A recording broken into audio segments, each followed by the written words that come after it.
마가복음 5장 25절에서 34절까지의 말씀 우리 같이 합독하겠습니다. 시작. 12해를 혈루증으로 앓아 온 한 여자가 있어 많은 의사에게 많은 괴로움을 받았고 가진 것도 다 허비하였으되 아무 효염이 없고 도리어 더 중하였던 차에 예수의 소문을 듣고 무리 가운데 끼어 뒤로 와서 그의 옷에 손을 대니 이는 내가 그의 옷에만 손을 대어도 구원을 받으리라 생각함이라. 이에 그의 혈루 근원이 곧 마름에 병이 나은 줄을 몸에 깨달으니라. 예수께서 그 능력이 자기에게서 나간 줄을 곧 스스로 아시고 무리 가운데 돌이켜 말씀하시되 누가 내 옷에 손을 대었느냐 하시니 제자들이 여짜오되 무리가 에워싸 미는 것을 보시며 누가 내게 손을 대었느냐 물으시나이까 하되 예수께서 이 일을 행한 여자를 보려고 둘러보시니 여자가 자기에게 이루어진 일을 알고 두려워하여 떨며 와서 그 앞에 엎드려 모든 사실을 여쭈니 예수께서 이르시되 딸아 내 믿음이 너를 구원하였으니 평안히 가라. 내 병에서 놓여 건강할지어다. 아멘. 자, 우리 또 전후자고 계신 분들이랑 같이 인사 나누겠습니다. 한 주간 또 잘 보내셨는지. 하나님이 당신과 함께 하십니다. 하나님이 여러분과 함께 하십니다. 아멘. 네, 저는 오늘 마가복음 5장 25절에서 34절까지의 말씀을 가지고 손을 대어도 구원을 얻으리라. 아멘. 이와 같은 제목으로 함께 말씀을 나누겠습니다. 오늘날 사회는 이 팬데믹으로 인하여서 접촉 사회에서 접속 사회로 바꿔져 가고 있습니다.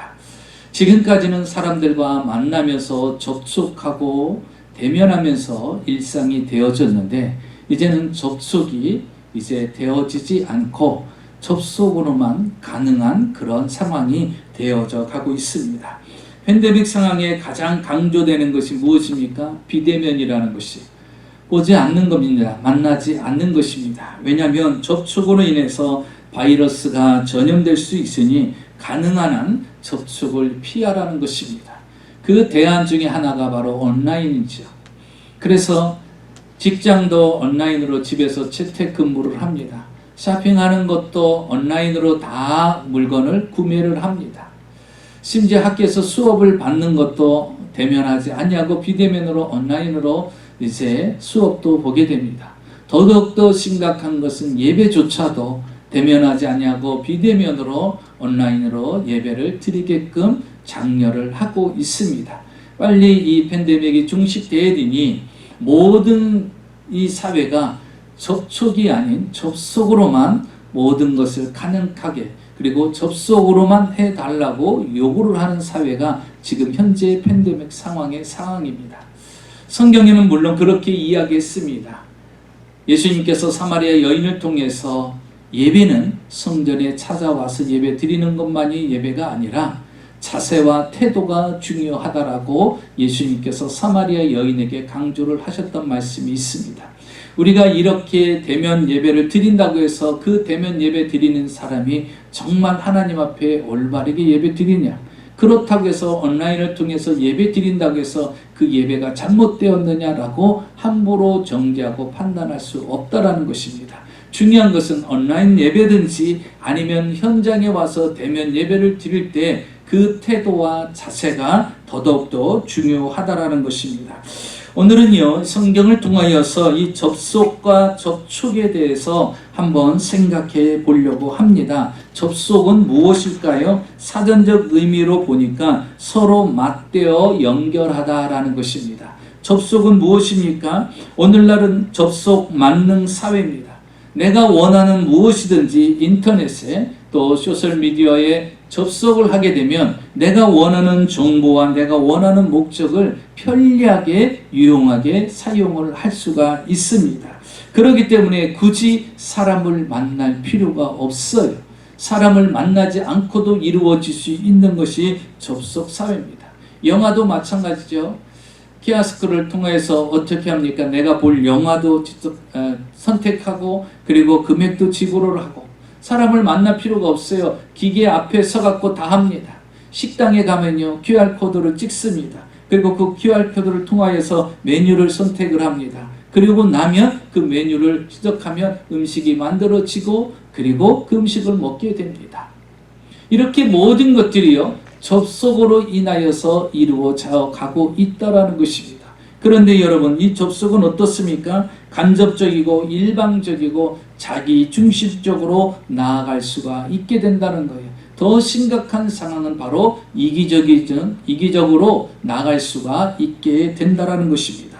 그러면 접촉은 무엇일까요? 접촉은 사전적 의미로 서로 맞다거나 가까이 대하여 사귄다라는 의미를 가지고 있습니다.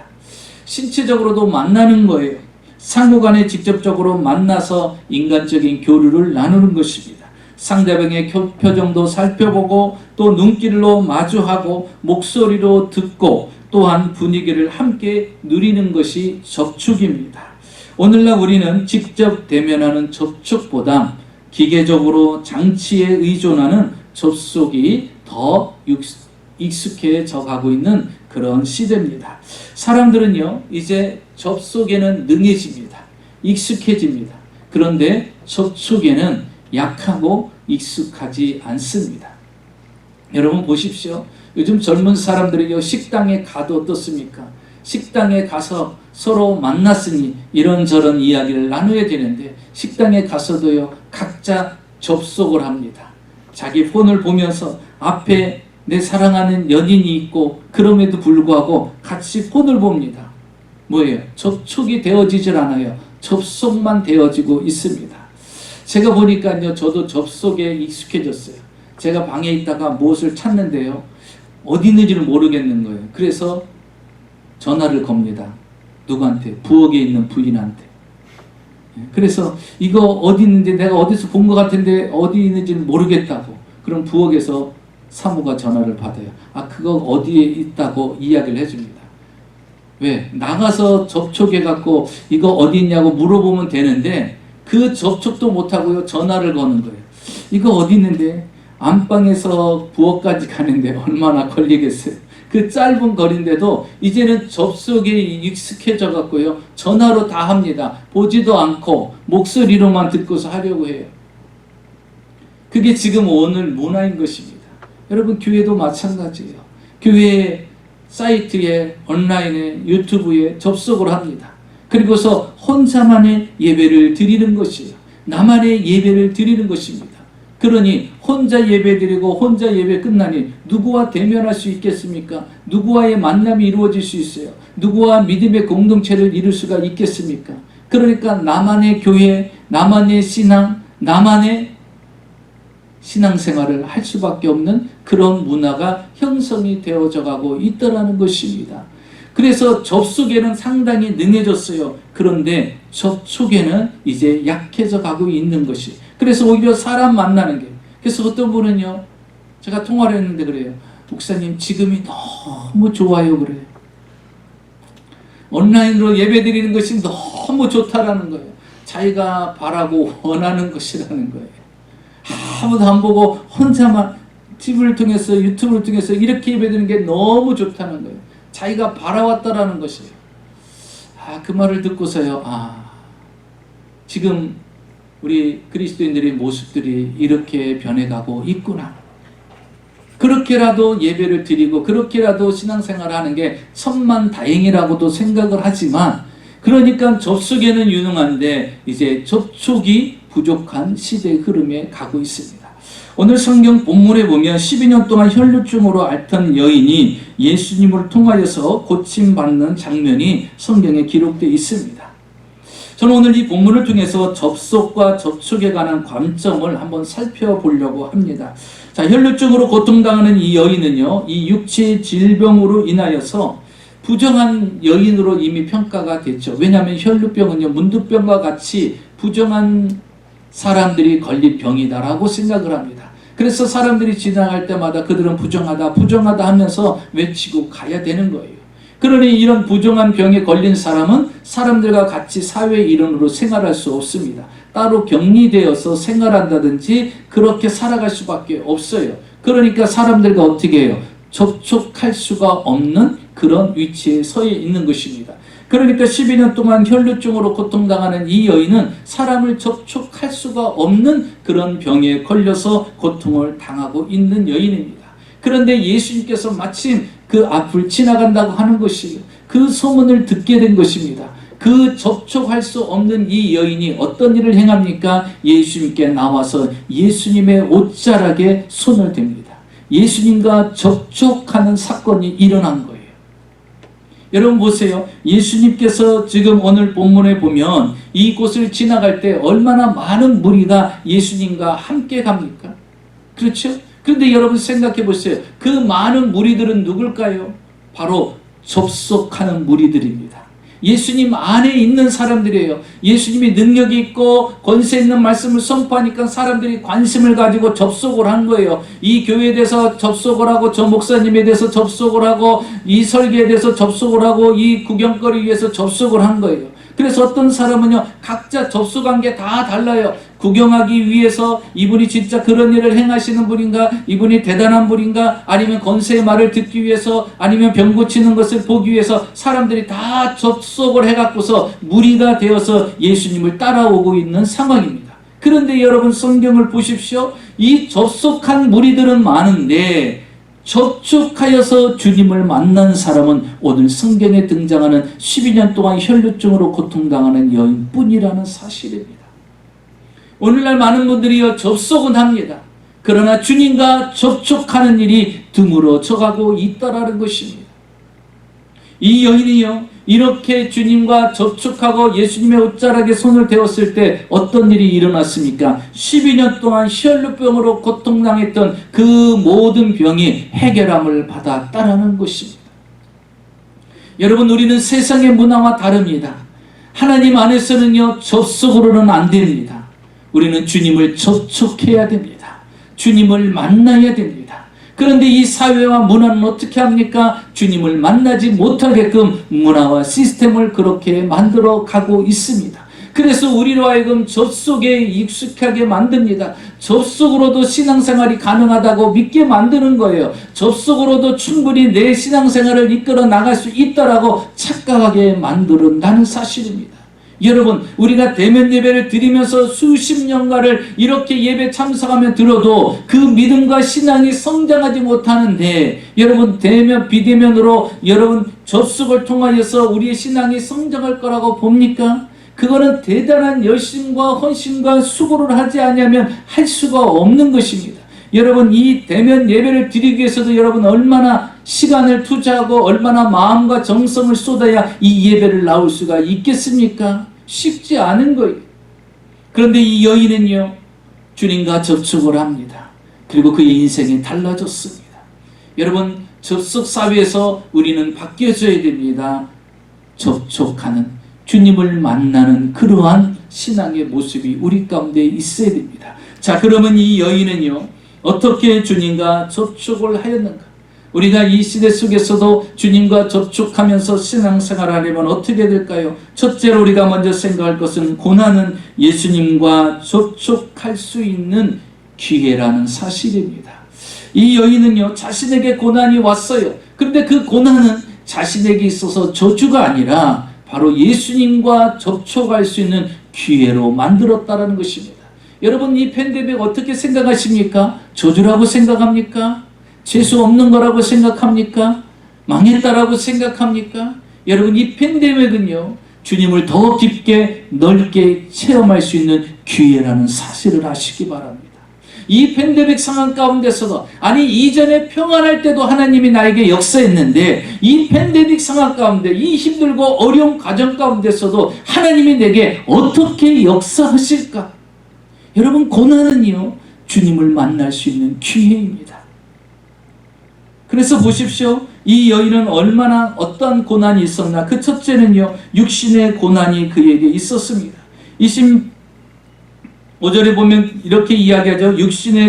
이 여인은 12년 동안 혈루증으로 고통을 당하는 여인이었다라고 말합니다. 12회를 혈루증으로 알아온 여자라고 성경은 표현하고 있어요. 육신의 고난이 그에게 있었습니다. 여러분 혈루병이 무엇입니까? 여인이 계속해서 하혈하는 거예요. 하루 이틀도 아니고 1년도 아니고 12년 동안 계속해서 피를 쏟아내는 거예요. 얼마나 고통스럽겠습니까? 피를 그만큼 쏟아내니까 어떤 증세가 나타나겠어요? 빈혈이 생기죠. 머리카락이 빠지죠. 손톱이 빠지죠.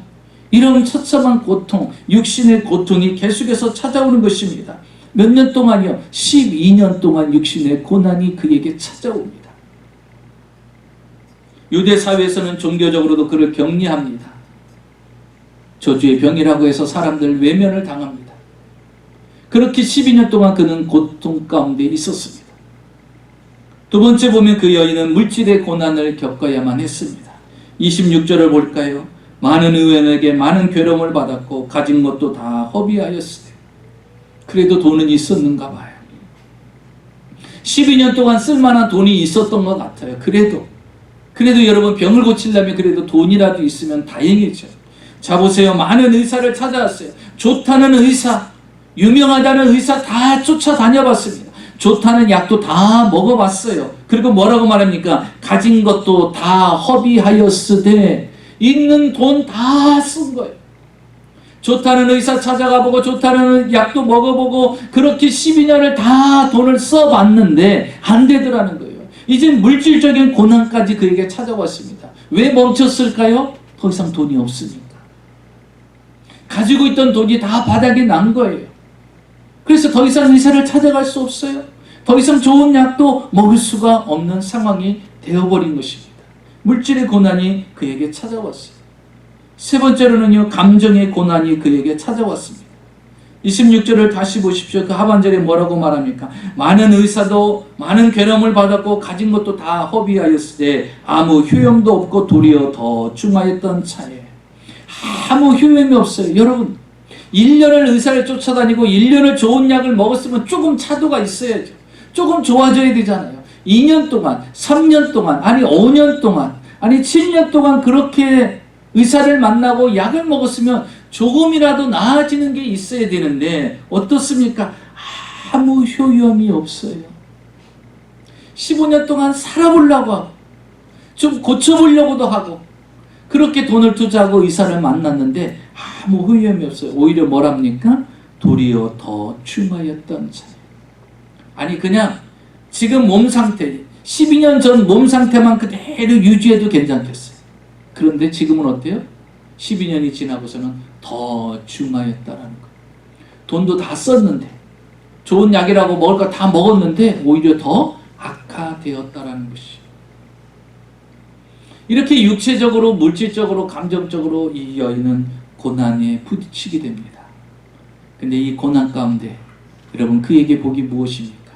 이 고난이 있었기에 그는 예수님을 찾을 수가 있었던 거예요. 여러분 고난 가운데 좌절하고 절망하고 포기하는 인생이 아니라 고난은 예수님을 만날 수 있는, 예수님을 접촉할 수 있는 기회라는 사실입니다. 그가 이 고난 가운데 있었기 때문에 12년 동안 아무리 노력해도 돈을 다 써도 안 됐기에 그가 예수님을 접촉할 수 있는 기회가 되어졌다는 것이에요. 여러분 이 팬데믹 상황은요 최악의 상황이 아닙니다. 우리에게 고난의 상황이 아닙니다. 새로운 하나님을 만날 수 있는 기회입니다. 새롭게 역사하시는 하나님을 만날 기회입니다. 우리가 교회를 매매하고 새로운 교회를 가는 과정이 어떻게 생각하십니까? 이 고난은요 새로운 주님을 만날 수 있는 기회예요. 새롭게 우리 교회를 통해서 역사하시는 주님을 만날 수 있는 기회라는 것입니다. 그래서 우리는요 이 과정 속에서 주님과 접촉을 하는 거예요. 하나님이 어떻게 역사하실까? 두 번째로 우리가 생각할 것은 이 여인은 예수님과 접촉하는데 방해되는 장애물들을 뛰어넘었다는 거예요. 여러분 우리가 접촉하는 신앙을 가지려면요 접촉하지 못하게 만드는 장애물들을 뛰어넘어야 돼요. 그 장애물에 걸리면 어떻게 돼요? 접촉하지 못하는 것이죠. 이 여인도요 그 장애물을 뛰어넘습니다. 그 첫째 장애물이 뭐였냐? 자신의 마음의 장애물이었어요. 가장 중요한 것이 자신이죠. 자신이 어떤 마음과 생각을 하고 살아가느냐 대단히 중요합니다. 여러분의 생각이 여러분을 만드는 거고 여러분의 마음이 여러분을 만드는 것입니다. 이 여인을 생각해 보세요. 12년 동안 그 돈을 가지고 얼마나 많은 돈을 썼겠어요. 의사도 찾아가 보고 좋은 약도 다 먹어봤어요. 그런데 아무 효험도 없고 더 중요해졌어요. 그럼 무슨 생각을 들을까요? 해도 소용이 없구나. 이제 나를 고칠 의사는 없고 나에게 몸에 효능이 되는 약도 없구나. 이제 돈마저 없어. 그러면 이제 어떤 마음을 갖습니까? 포기하고 싶은 마음, 좌절하고 절망하고 마음, 죽음만을 생각하는 그런 마음이 그에게 있었을 것입니다. 그런데 이 여인은요, 그렇지 않았어요. 다 해봤어요. 최선을 다 했어요. 그런데 자기에게 온 것은 절망뿐입니다. 그래서 여러분, 우리의 생각과 마음이 중요한 거예요. 상황은 절망이라 할지라도 생각과 마음이 긍정적이면 그 사람의 인생은 달라질 수 있어요. 해도 소용이 없네. 12년 동안 내가 돈을 투자했는데, 12년 동안 좋다는 약을 다 먹어봤는데, 12년 동안 내가 고쳐보려고 살아보려고 몸부림쳤는데 되지도 않네 라고 좌절하고 절망한 것이 아니라, 이 여인은요, 생각과 마음이 긍정적이고 적극적이고 소망적인 사람이었다라는 거예요. 여러분, 우리 그리스도인들도요, 이 자세가 필요합니다. 긍정적이고 소망적이어야 돼요. 말 꺼내면 부정적이에요. 생각하는 것이 부정적입니다. 마음에 품고 있는 것도 부정적이에요. 사람을 봐도 부정적이에요. 하늘에 먹구름만 떠도 그것도 부정적으로 판단을 합니다. 모든 매사가 눈으로 마음으로 부정적인 것을 갖고 있으니 다 부정적인 것으로 말하고 부정적으로 판단하는 것이. 그런데 이 여인은 그러지 않았어요. 보세요. 28절에 보니까 이는 내가 그의 옷에만 손을 대어도 구원을 받으리라 뭐라 그랬죠? 생각함이니라. 이 여인의 생각은요, 아직도 부정적이지 않아요. 이 여인의 생각은 아직도 절망적이지 않습니다. 뭐라고 말합니까? 내가 그의 옷에 손만 대어도 구원을 얻을 것이다 라는 거예요. 아직도 이 여인은요, 가망성을 갖고 있었던 거예요. 가능성을 가지고 있었던 거예요. 12년 동안 되지 않았어도, 12년 동안 안 풀렸어도, 12년 동안 고통을 당했어도 내가 예수님의 옷자락에 손만 대어도 나을 수 있을 거라고 그가 생각을 한 것입니다. 그렇기 때문에 예수님의 옷자락을 접촉을 한 거예요. 여러분, 우리의 생각과 마음이 중요합니다. 여러분, 팬데믹 상황이 여러분의 생각을 부정적으로 만들지 않기를 축원합니다. 이 팬데믹 상황이에요. 부정적으로 바라보려면 한없이 바라볼 수 있어요. 이 고난을 바라보면요, 12년 동안 되어진 게 아무것도 없으니 부정적으로 바라볼 수 있어요. 그러나 이 여인의 생각은 뭐예요? 저 예수님을 옷자락에 손만 대어도 나을 수 있겠구나라고 생각한 거예요. 여러분, 생각이 긍정적이어야 되고 생각이 소망적이어야만이 그 사람은 어떻게 해요? 행동으로 옮길 수가 있어요. 여러분 보세요. 내가 포기하고 내가 마음에 이미 절망하고 있으면요, 아무리 죽은 자도 살리고 수경도 눈을 뜨게 하고 안진병이도 일으키는 예수님, 그 전능하신 능력 있으신 예수님이 지나간다 할지라도 이미 좌절하고 절망하고 포기한 사람은요, 예수님이 보이지 않아요. 왜? 내 마음에 포기했기 때문에, 내 생각에서 포기했기 때문에, 절망의 마음을 품고 있기 때문에 예수님이 보이지 않아. 왜? 그분이 내 인생과 내 운명을 바꿔놓을 수 있는 분임에도 불구하고 내가 이미 부정적이고 내가 이미 절망이고 내가 이미 포기했기 때문에 그분의 능력은 아무 소용이 없는 거예요. 그래서 내가 먼저 중요한 것입니다. 이 여인은요, 12년 동안 이런 고통을 당했어도 절대 마음에 포기하지 않았다라는 것입니다. 두 번째로는 이 여인은요, 관습이라는 환경의 장애물을 극복합니다. 당시의 관습은 어떻습니까? 이 혈루병 걸린 여인은요, 부정한 병에 걸렸다고 그래서, 저주받은 병이라고 해서 사람들 앞에 나타나면 안 됩니다. 그게 관습이에요. 그런데 여러분, 관습보다 더 중요한 게 무엇입니까? 자신의 생명이에요. 관습은 그래요. 사람 앞에 나타나면 안 돼요. 사람 앞에 드러나면 안 됩니다. 그런데 자기는 살아야 되겠는 거예요. 지금 유대인의 이스라엘의 관습은 이 부정한 병에 걸린 여인은 사람의 무리들 가운데 있어서도 안 되고 사람들 눈에 띄면 돌에 맞아 죽을 수밖에 없는 그런 여인입니다. 그런데 그 관습을 뚫고 어디에요? 무리 가운데 나와서 예수님의 옷자락에 손을 대었다라는 것입니다. 여러분, 팬데믹 때문에 교회를 못 나오고, 팬데믹 때문에 기도를 못하고, 팬데믹 때문에 예배를 못 드리고, 팬데믹 때문에 신앙생활을 못한다라는 것은 여러분, 그 관습을 뛰어넘어야 돼요. 그 관습을 뛰어넘어야 돼요. 여러분 지금 팬데믹 뿐이겠어요? 앞으로 우리가 신앙생활하고 주님 앞에 부름받는 날까지 어떤 일들이 일어나겠습니까? 우리는 이 팬데믹 누구도 생각하지 않았던 일이에요. 누구도 계획했던 일이 아닙니다. 여러분 이런 상황이, 이거보다 더 악한 상황이 생겨질 때 여러분 어떻게 신앙을 유지하겠어요? 어떻게 신앙생활을 여러분 끌어나가겠습니까? 이 여인은요, 이런 관습, 사람 앞에 나설 수도 없고 사람 눈에 띄면 죽어요. 그럼 그 관습에 묶여가지고 아무것도 못하겠다는 거예요. 근데 이 여인은요, 그 관습을 뛰어넘은 거예요. 사람들 앞에 서면 안 되고, 사람들과 접촉하면 안 되고, 사람들 무리에 끼면 안 되고, 사람들 사이에 나타나면 안 되는데 그것을 다 뚫고서 나온 것입니다. 예수님께서 수르보니게 지역을 가는데 수르보니게 여인이 나와서 이렇게 얘기합니다. 예수님, 내 딸이 흉악한 귀신에 들려서 지금 고통을 당하고 죽어가고 있습니다. 내 딸을 고쳐주십시오. 그러니까 예수님께서 그 여인에게 뭐라고 말합니까? 나는 이스라엘의 잃어버린 양 외에는 보냄을 받지 않았다. 그렇게 딱 단호하게 거절합니다. 그 여인이 또 요청을 하니까 주님께서 이렇게 말씀하시죠.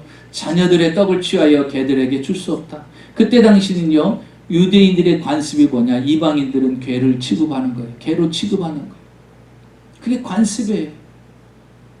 그러니까 이 여인이 뭐라고 말합니까? 예, 맞습니다. 당신들의 관습에 의해서는 당신들은 선민 사상이 있고 선민 택한 백성이라 생각하고 그 외의 모든 이방인들은 다 개로 취급하는 거 알고 있습니다. 예, 맞아요. 저 개입니다. 당신들의 관습에 따르면 저 개인데, 그러나 개들도 주인의 상에서 떨어지는 부스러기 먹지 않습니까? 그 부스러기라도 달라는 거예요. 뭐예요? 관습을 뛰어넘는 거예요. 관습 맞아. 나는 개야. 개 취급을 받는 게 맞다니. 그러나 그 개들도 부스러기는 먹지 않습니까? 그 부스러기라도 저에게 주십시오. 그러면 내 딸이 나을 수 있겠나이다. 여러분, 관습에 걸려버리면 안 돼요. 팬데믹에 우리의 신앙이 스탑되면 안 된다는 거예요. 그걸 뛰어넘어야 됩니다. 그래서 말했어요. 주님, 맞습니다. 난 개지만 그 주인의 상에 떨어지는 부스러기를 주시옵소서. 그러니까 주님이 얼마나 충격을 받으세요. 세상에 이방 여인 중에서 이런 여인이 있다니. 여인아, 내 믿음이 크도다. 내 믿음대로 될지어다. 여러분, 그 즉시로 그 딸이 고침을 받았어요. 즉시 고침을 받았습니다. 여러분, 관습을 뛰어넘어야, 관례를 뛰어넘어야 우리는 주님과 접촉할 수가 있어요. 이 여인은 세 번째로요, 사람이라는 경쟁자의 장애물을 극복했습니다. 보십시오. 얼마나 많은 무리가 그 주변에 있었습니까? 예수님을 만나기 위해서, 예수님 댁에서 고침받기 위해서, 예수님의 권세의 말씀을 듣기 위해서 성경에 보니까 많은 무리가 예수님 주변에 있었습니다. 그런데 보십시오. 이 많은 무리도 이 여인에게는 장애물이 되지 않았어요. 이 사람들과 만나면 안 돼요. 눈에 띄면 죽습니다. 그런데 성경을 볼까요? 27절입니다. 27절에 보니까 예수의 소문을 듣고 무리 가운데 끼어 뒤로 와서 그의 옷에 손을 대니. 저는 이 27절이요, 아주 상상을 조금 해봐요. 이 여인의 모습을 상상을 해봅니다. 보세요. 무리 가운데 끼어 들어가 그랬어요. 무리 가운데 끼어 들어가는 거예요. 여러분, 이 여인은 12년 동안 하혈을 하는 여인이에요. 몸이 어떻게 됐겠어요? 빈혈까지 하고 머리털 빠지고 손톱까지 빠지는 아주 초췌한 몸이었을 거라는 거예요. 남자 하나 여자 둘 뭐 이런 사람들도 밀어치기도 힘들 정도의 그런 기력이 다 빠진 여인이었을 거라는 거예요. 그런데 보십시오. 뭐라고 말합니까? 무리 가운데 끼어 들어가요. 그러니까 마지막 생명의 힘을 쏟아내는 거예요. 마지막 생명의 힘을 쏟아내갖고 삐집고 들어가서 예수님의 옷자락에 손을 내는 거예요. 여러분, 예수님과 접촉하려면요, 이 열정이 식으면 안 돼요. 주님을 만나고자 하는데 그냥 되어지는 게 있어요. 여러분, 이 예배 나오는데 그냥 되어지는가요? 아니에요.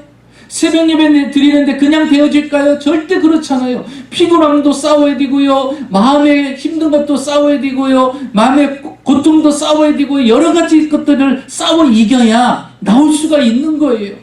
이 여인도 그냥 만난 게 아닙니다. 보세요. 무리를 삐집고 들어가서 거기에 끼어 들어가서 만난 거예요. 여러분, 예수님을 만나려면요, 우리가 식지 말아야 될 게 있어요. 그게 뭐냐? 열정이에요. 열정. 이 팬데믹 상황이 우리의 열정을 식어버리게 만들어요. 아무것도 할 수 없잖아요. 교회에서 헌신도 봉사도 기도생활 예배생활 말씀 공부생활 성도들의 교체 아무것도 없어요. 그러니까 뭐예요? 아무것도 안 한다는 건 뭐예요? 내 몸이 움직이지 않는다는 거죠. 그럼 열정이 식어지게 만드는 거예요. 늘 운동하던 사람이 운동을 안 하면 어떻게 돼요? 마찬가지인 것이에요. 이 열정이 식어지면 안 됩니다. 이 여인을 보십시오. 이 여인은요 결국 들어갑니다. 그리고 예수님의 옷자락에 손을 댑니다. 우리 열정이 식어지면 안 됩니다. 성경에 보니까 수경 바디메오는 나면서부터 안진병이요 수경이었어요. 근데 예수님께서 그 앞에 지나간다는 소문을 듣습니다. 그런데 생각해 보세요. 이는 앞에 보이지 않으니까 예수님께서 어디 계신지 몰라요. 다만 발달한 건 청각이에요. 다만 소리로만 듣는 거예요. 그 많은 무리들이 소리 내는 곳이 어딘가 거기에 귀를 기울이고 아마 저쪽에 예수님이 계신가 보다 하고서 소리를 줍니다. 다윗의 손 예수여 나를 불쌍히 여기소서 하고서 큰 소리로 예수님께 소리를 지릅니다.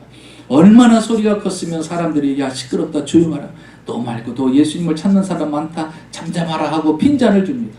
그런데 성경에 보니까 이 수경 바디메오는 어떻게 합니까? 더욱 소리 질러 가로되 다윗의 자손 예수여 나를 불쌍히 여기소서 하고 또 소리를 지릅니다. 여러분 그때 어떤 일이 일어납니까? 여러분 주님은 우리의 열정을 보셔요. 그 가던 발걸음이 멈추면서 마치 모세가 홍해를 가르듯이 쫙 예수님과 그 안진병이 소경 바디메오와 함께 딱 길이 열리는 거예요. 그리고 둘이 맞닿습니다. 그때 예수님께서 그에게 말합니다. 내가 내게 무엇 해주기를 원하느냐. 그런데 아주 충격적인 말을 하죠. 주여 내가 보기를 원하나이다. 나면서부터 소경된 자인데 그때 당시 의술로도 안 되고 지금도 의술로도 고칠 수 없는 그 소경을 내가 보기를 원하나이다 라고 얘기해요. 그러니까 이 소경 바디메오는요 보통 믿음이 아니었던 거예요. 보통 열정이 있는 사람이 아니었어요. 예수님은 내 나면서부터 소경된 내 눈을 고칠 수 있는 분이라고 믿은 거예요. 그러자 주님이 뭐라고 말합니까? 내 믿음이 너를 보게 하였느니라. 그 소경이요.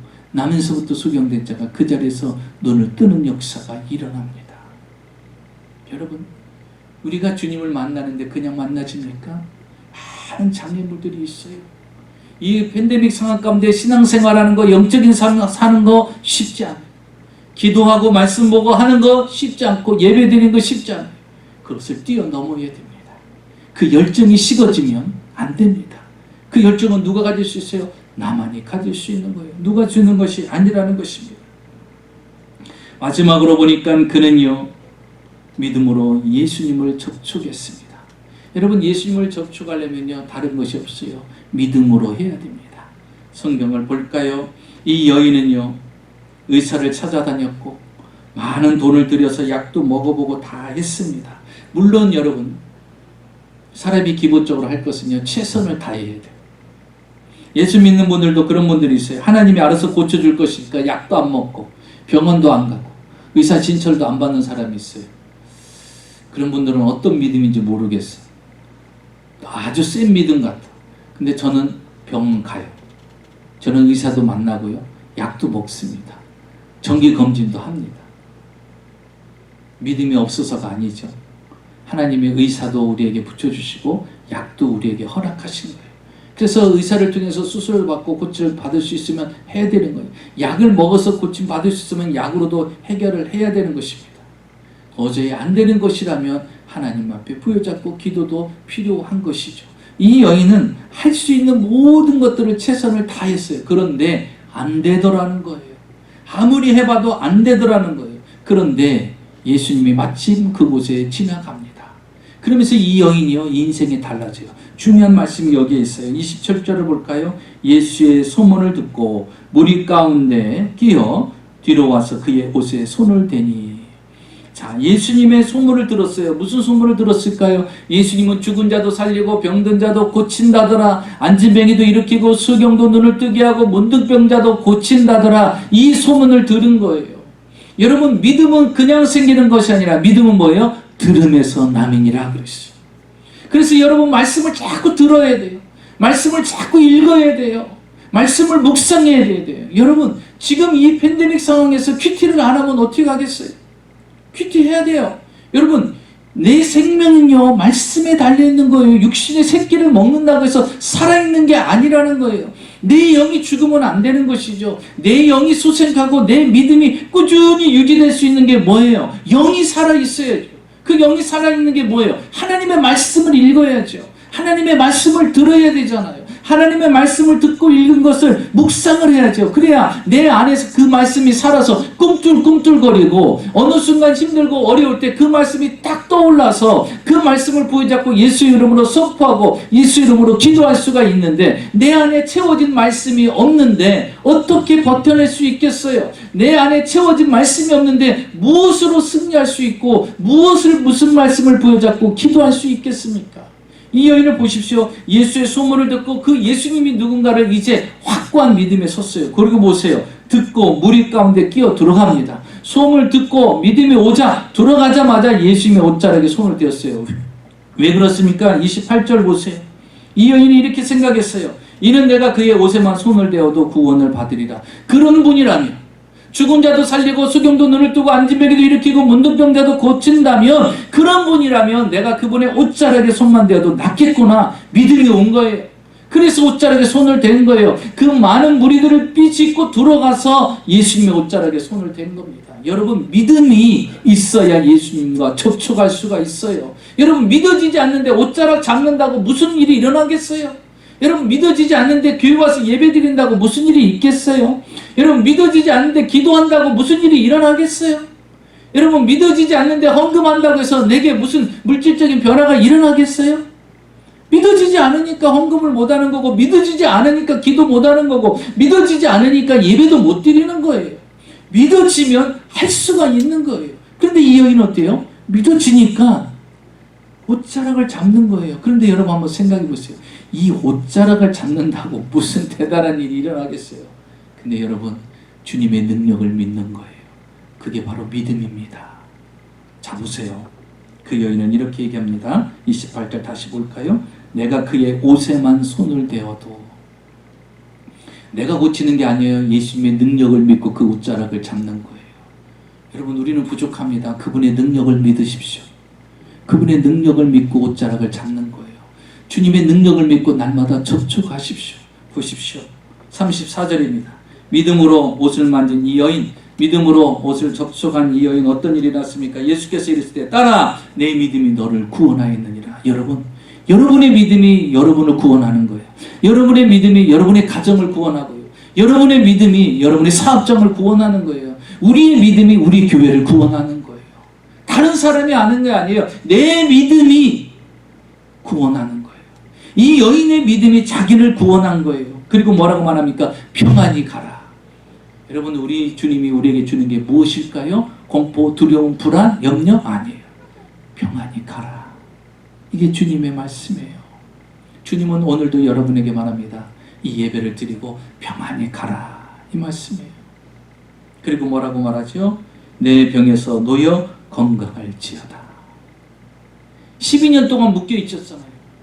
12년 동안 묶여 있었어요. 그런데 뭐라고 말합니까? 이제 12년 동안 묶여 있던 이 병에서 놓여서 건강할지어다. 여러분을 묶어 놓는 게 무엇입니까? 여러분, 무엇에서 노임받기를 원합니까? 지긋지긋한 거 있어요? 혀를 두르는 게 있어요?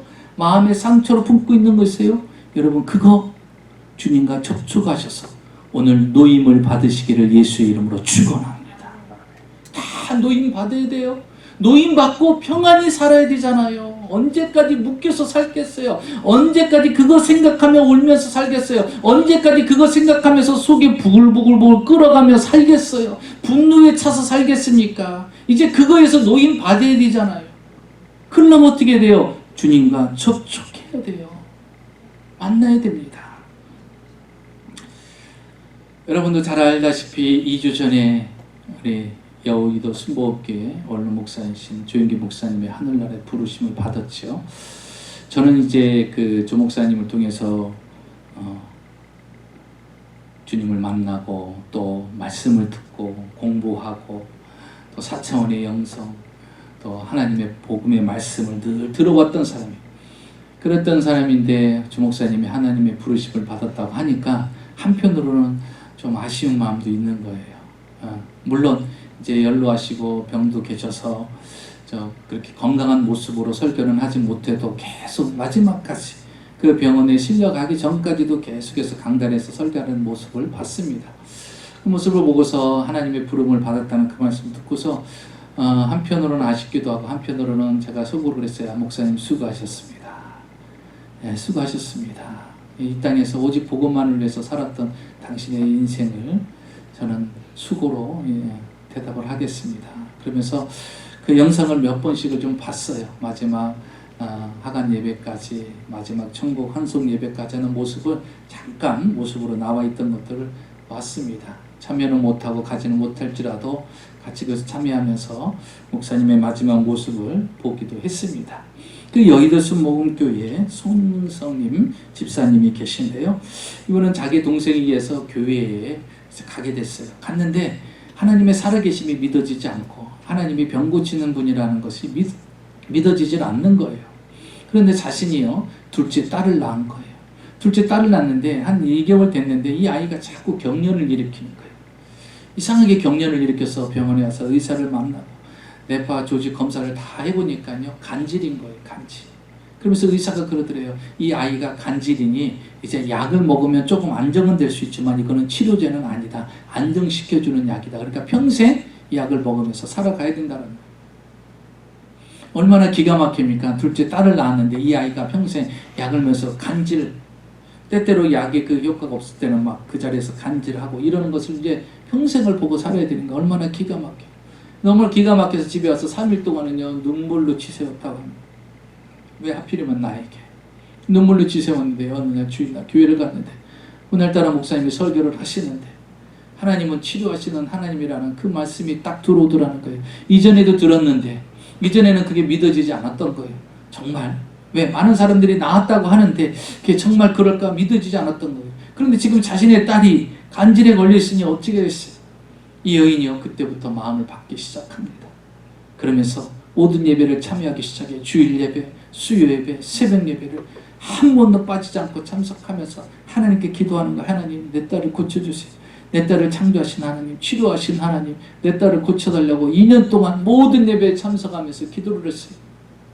그런데요 어느 날 갑자기 100일 기도 작정하면서 해야 되겠다는 마음에 감동이 오더라는 거예요. 그래서 100일 동안은요 작정하며 기도를 하는데 마지막 100일째 되는 날 그날 저녁에 꿈을 꿨답니다. 꿈을 꾸는데 꿈속에서 자기가 찬양을 하더래요. 주 하나님 지으신 모든 세계 하면서 찬양을 하나님께 영광을 돌리더라는 거예요. 그러면서 자신에게 하나님의 말씀을 주시는데 시편 91편 3절의 말씀을 자신에게 하나님께서 주시더라는 거예요. 그 말씀은 다른 것이 아니라 이겁니다. 너를 새 사냥꾼의 올무에서와 심한 전염병에서 건지실 것이니라. 새를 사냥꾼의 올무에서 보호해 주시고 건져준 것처럼 심한 전염병에서 건지실 것이라는 이런 말씀이 딱 그에게 온 겁니다. 그 말씀을 듣고서 깬 거예요. 그래서 마음속에 이런 생각이 들더라는 거. 아, 주님이 우리 딸을 고치셨구나. 그래서 그 다음날 아침에요 의사를 찾아갔어요. 그리고서 그 의사를 통해서요 뇌파 조직 검사를 다시 싹 한 겁니다. 다 보세요. 결과가 어떻게 나왔나 기다리고 있는데 이제 담당 의사를 만나게 된 거예요. 이 의사가 이야기해요. 혹시 예수님 믿으시냐고. 아니 지금 내가 내 딸의 병이 어떻게 됐나 궁금한데 이 의사는 나를 전도하려고 하나. 그래서 예 저는 교회 다니고 예수를 믿습니다. 그렇게 얘기를 했대요. 그랬더니 의사가 하는 말이 이건 예수님만이 할 수 있는 일이라 그런 겁니다. 그러는 거예요. 이건 기적입니다. 절대 이런 일은 있을 수가 없습니다. 이전에 봤던 뇌파에서 나왔던 현상들이 아무것도 없이 싹 사라졌습니다. 얘는 간질에 걸릴 이유가 아무것도 없습니다. 하나님, 예수님이 싹 고쳐주신 것 같습니다. 이건 기적입니다. 예수님만이 할 수 있는 일이에요. 그래서 내가 당신한테 예수님을 믿냐고 물어본 것입니다. 그러더라고요. 그러면서 이제는 더 이상 약을 먹을 필요도 없습니다. 예수님이 다 고쳐주셨습니다. 의사가 그러더라고요. 그런데도 미심쩍은 거예요. 약이라도 달라고. 혹시 모르니까. 그래서 아니라고 아무런 조직 뇌파 검사를 해도 아무런 그전에 있던 것이 없다고 아예 없다고 사라졌다고 걱정하지 마시라고. 그래서 약을 안 받아서 불안해하긴 했는데 일주일을 지켜봤답니다. 근데 그 일주일 동안 아무런 간질의 현상이 없어요. 오히려 혈색은 더 좋아지고 아이가 밥도 잘 먹고 잘 뛰어나 지금까지 건강하게 성숙된 성인으로 성장해 있다라는 사실입니다. 그 간질은 그 순간 사라져 버렸어요. 그게 오늘날 이 시대도 이루어지고 있습니다. 여러분, 이 사회는 우리에게 접속만을 원합니다. 그러나 우리는 접속 사회에서도 주님과 접촉하며 살아가야 됩니다. 그것은 우리가 믿음이 있어야 돼요. 모든 장애물을 뚫고 우리는 그 열정이 식어지지 않고 오직 주님만이 내 인생의 전부임을 믿고 주님만이 나의 인생의 해결자이심을 믿고 오늘도 접촉하기 위해서 우리는 열정을 다해야 돼요. 접촉하기 위해서 우리의 신앙을 다해야 됩니다. 이제 접속의 신앙 사회에서 우리는 접촉의 믿음을 꾸준히 유지하며 그 하나님을 날마다 만나면서 체험하면서 살아가는 저와 여러분이 되시기를 주의 이름으로 축원합니다.